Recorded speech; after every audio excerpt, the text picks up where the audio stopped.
घमंडी नूडल वाला। मदन शहर में नूडल का ठेला लगाता था, लेकिन उसका काम वहाँ चल नहीं रहा था। आजकल नूडल बेचने के इतने ठेले हो गए हैं, कोई मेरे पास नहीं आता। काम बहुत ही मंदा चल रहा है, लगता है वापस गांव ही जाना पड़ेगा। मदन अपनी पत्नी के साथ वापस गांव आ गया। क्यों जी, हम यहाँ गांव में अब क्या करेंगे? अरे हमें तो एक ही काम आता है, नूडल बनाना। वही काम शुरू कर लेता हूँ। वैसे भी यहाँ कोई नूडल की दुकान या ठेला तो है नहीं, तो हमारा कंपटीशन भी नहीं होगा। सब मेरे पास ही आएंगे नूडल खाने। मदन ने गांव में नूडल का ठेला लगा लिया। लोग उसके ठेले पर आते हैं, पर खरीदते कुछ नहीं। ठेला लगाए तो 10 दिन हो चुके हैं, लेकिन एक भी गांव वाला नूडल खाने नहीं आया। सब तो बस देख कर चले जाते हैं। इस तरह कैसे चलेगा जी? बहुत नुकसान हो रहा है, कुछ तो करो। हाँ, कुछ तो करना ही पड़ेगा, वरना मजदूरी करनी पड़ेगी। मदन सलाह लेने अपने दोस्त रघु के पास गया। तो फिर क्या सोचा आपने? मैंने अपने बचपन के दोस्त रघु से पूछा था। वो कह रहा था कि गांव वालों को पता ही नहीं है चाउमीन कैसी होती है, इसलिए वो चाउमीन खाने नहीं आ रहे हैं। वे गांव वाले हैं, बिना सोचे समझे कहीं पैसा नहीं खर्चते। तो फिर अब क्या करें? इन्हें कैसे चाउमीन बेचें? परसों इसी गांव में रघु की शादी है। मैंने सोचा है कि उसकी शादी में गांव वालों को मुफ्त में नूडल खिला दूंगा। इससे उनको नूडल का स्वाद भी पता चल जाएगा। हो सकता है हमारा काम हो जाए। अरे वाह, ये तो बहुत अच्छा उपाय है। मदन ने ऐसा ही किया। रघु की शादी पर मदन ने सबको नूडल खिलाए। लोगों को नूडल का स्वाद बहुत पसंद आया और वे नूडल खाने मदन के ठेले पर आने लगे। मैं ना कहता था, एक बार अगर सब खाएंगे तो हमेशा तुम्हारे पास ही आएंगे। इस तरह धीरे धीरे मदन का काम चल निकला और कुछ ही दिनों में मदन के ठेले पर भीड़ लगनी चालू हो गई। अरे मदन भाई, हमें तो पता ही नहीं था ये चाउमीन होती क्या है, पर आज जो तुमने चाउमीन खिलाई है, भाई साहब मजा आ गया खाकर, बहुत ही अच्छा। वाह भाई मदन, तुम तो बड़े कारीगर हो, बड़ी टेस्टी आइटम बनाई है। ये सब देखकर मदन का लालच बढ़ने लगा। उसे अपने हाथ के बनाए नूडल पर घमंड हो गया और उसने नूडल के दाम दुगने कर दिए। जैसे ही मदन ने दाम बढ़ाए, लोगों ने उसके ठेले पर आना बंद कर दिया और कुछ ही दिनों में उसका सारा काम ठप हो गया। ये अचानक क्या हो गया जी? कोई भी नूडल खाने नहीं आता। मदन, मैंने तो तुमसे पहले ही कहा था, गांव वाले हैं, सोच समझकर ही पैसा खर्चते हैं। अगर तुमने दाम कम नहीं किए तो वो नूडल खाने नहीं आएंगे। मदन का घमंड टूट चुका था, इसलिए उसने दाम कम कर दिए और सबसे अच्छे से बात भी करने लगा और धीरे धीरे उसका काम फिर से चल निकला। जादुई चाबी। एक जंगल में एक महल का खंडहर था। वहाँ कोई नहीं रहता था। उस खंडहर के पास एक झील थी। एक बार एक राजा उस जंगल में शिकार करने के लिए आया। शिकार की तलाश करते हुए जब काफी देर हो गई, तो राजा ने कुछ देर आराम करने की सोची। राजा एक पेड़ के नीचे बैठ गया। तभी राजा को दूर से झरने की आवाज सुनाई दी। अरे, लगता है यहाँ आसपास झरना है।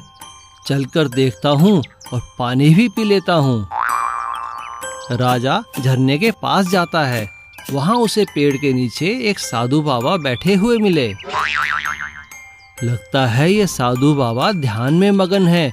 मैं इन्हें कुछ फल दे देता हूँ। राजा बाबा के सामने फल रख देता है, साथ ही झरने पर पानी भी पी लेता है और पत्तों का एक डूना बनाकर साधु बाबा के लिए भी पानी ले आता है। इतने में साधु बाबा आंखें खोलते हैं। राजन, तुम यहाँ किस कारण से आए हो? मैंने तो तुम्हें पहले यहाँ कभी नहीं देखा। बाबा, मैं शिकार के लिए आया था। शिकार तो नहीं मिला, पर पानी की तलाश में यहाँ आया और आप मिल गए। राजन, तुम मेरे लिए भोजन और पानी लाए हो, ये तुमने परोपकार का कार्य किया है। लेकिन तुम्हारे नगर में तो पानी की कमी है। यदि पानी की कमी ठीक करना चाहते हो तो मेरी बात मानो। हाँ, जी बाबा, बताइए। मैं वो सब कुछ करूँगा जिससे मेरे नगर में पर्याप्त पानी हो। तो सुनो, इसी जंगल में एक बड़ा सा खंडहर है। उसके तहखाने में एक बड़ा खजाना है। खजाना? वो किसका है बाबा? वो खंडहर और वो खजाना मेरे परिवार का था, पर जब से मैंने संन्यास लिया है तब से वो खजाना वहाँ दबा पड़ा है। मेरा कोई वारिस नहीं है। तुम इसे निकाल लो ताकि मैं शांति से अपने गुरु के पास जा सकूं। पर बाबा, मैं उस खजाने का क्या करूँगा? मैं चाहता हूँ तुम उस खजाने को लोक कल्याण के कार्य में लगाओ। इस झरने का पानी अपने नगर तक ले जाओ। लेकिन बाबा, मैं उस खजाने तक पहुँचूंगा कैसे? उस महल के दरवाजे के दाईं ओर एक चाबी है जो सिर्फ निस्वार्थ भाव से कार्य करने वालों को ही मिलेगी, और तुम्हें वो चाबी मिल जाएगी। और राजा उस खजाने की चाबी को ढूंढ लेता है और साधु के आशीर्वाद से झरने से लेकर शहर तक एक नहर निकालता है। नहर आसपास के सारे खेतों को पानी पहुंचाती है, जिससे नगर के सभी लोग खुशहाल जीवन व्यतीत करने लगते हैं। और राजा अपनी पूरी प्रजा के साथ साधु बाबा का धन्यवाद करता है। मशरूम करी की सब्जी। दीपक एक बहुत अच्छा गुड़ का व्यापारी था। उसका व्यापार बहुत अच्छा चल रहा था। दीपक की पत्नी सुषमा बहुत स्वादिष्ट खाना बनाती थी। दीपक को मशरूम खाना बहुत पसंद था, इसलिए वह रोज ढेर सारे मशरूम लाता और सुषमा रोज अलग अलग तरह के पकवान बनाती, और वह भी सिर्फ मशरूम के। सुषमा जब भी खाना बनाती तो गांव के सभी पड़ोसी खुशबू से खींचे चले आते और सुषमा सभी को बड़े आदर और प्यार से खाना खिलाती। एक दिन उनकी एक पड़ोसन बोली, अरे ओ सुषमा, मुझे माफ करना, रोज रोज तुम्हारे हाथ के बने मशरूम खाने आ जाती हूँ, पर क्या करूँ, बहुत कोशिश की पर तुम जैसा खाना नहीं पका पाई। हाँ, और जो स्वाद तुम्हारे प्यार से बनाए मशरूम में है वो तो किसी और के बनाए मशरूम में हो ही नहीं सकता। दीपक की दुकान के पड़ोस में एक कंजूस सुनार की दुकान थी। उसे भी सुषमा के हाथ के मशरूम खाने की आदत हो गई थी। आ गई बेटी, जल्दी ला, आहा, मजा आ गया तेरे हाथ के मशरूम खाकर। सबको खाता देख सुषमा को बहुत खुशी मिलती।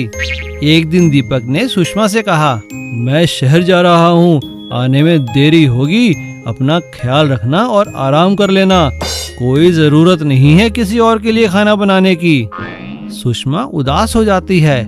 कुछ देर बाद सुनार और कुछ गांव के लोग फिर से खाने की खुशबू से खींचे चले आते हैं।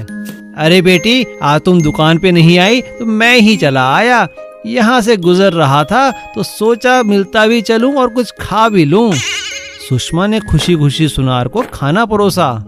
रात में जब दीपक और सुषमा सो रहे थे तभी दो चोर उनके घर घुसे और सुषमा के सभी जेवर और पैसा लेकर चले गए। और अगले दिन चोर सुनार के पास सारे जेवर बेचने पहुँचे। जेवर देखते ही सुनार पहचान गया कि ये तो सुषमा के जेवर हैं। उसे चोरों पर शक हुआ और सुनार ने तुरंत पुलिस को बुलवाया और दोनों चोरों को पकड़वा दिया और जेवर लेकर सुषमा के घर पहुंचा। पड़ोसी हैरान थे क्योंकि सुषमा लगातार रोए जा रही थी। तभी सुनार ने कहा, अरे रोना बंद करो सुषमा बेटी, ये लो तुम्हारे जेवर और पैसे। और पुलिस ने चोरों की खूब पिटाई की।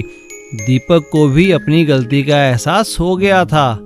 मुझे माफ करो सुषमा, तुम्हारे इसी अच्छे व्यवहार की वजह से आज हमारा सारा पैसा और जेवर बच पाया है। इसीलिए तो कहती हूँ जी, खाना खिलाना तो पुण्य का काम होता है। तुम ठीक कहती हो सुषमा, खाना खिलाना वाकई ही पुण्य का काम होता है। कर भला तो हो भला। लालची ब्रेड आमलेट वाला।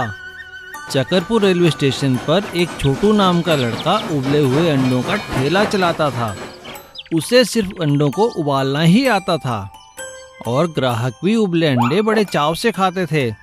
पर कई ग्राहक जो उबले अंडे नहीं खाते थे वह छोटू से कहते, अरे छोटू, तुम बस हमेशा उबले अंडे ही क्यों बेचते हो?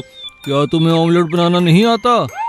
इस तरह कई ग्राहक ब्रेड और ऑमलेट की डिमांड करते थे, मगर छोटू को ऑमलेट बनाना नहीं आता था।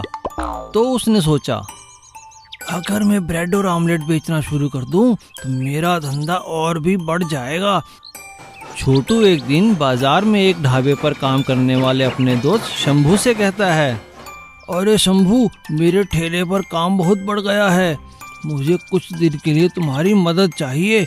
मैं कमाई का हिस्सा तुम्हें भी दे दूंगा। कैसी मदद?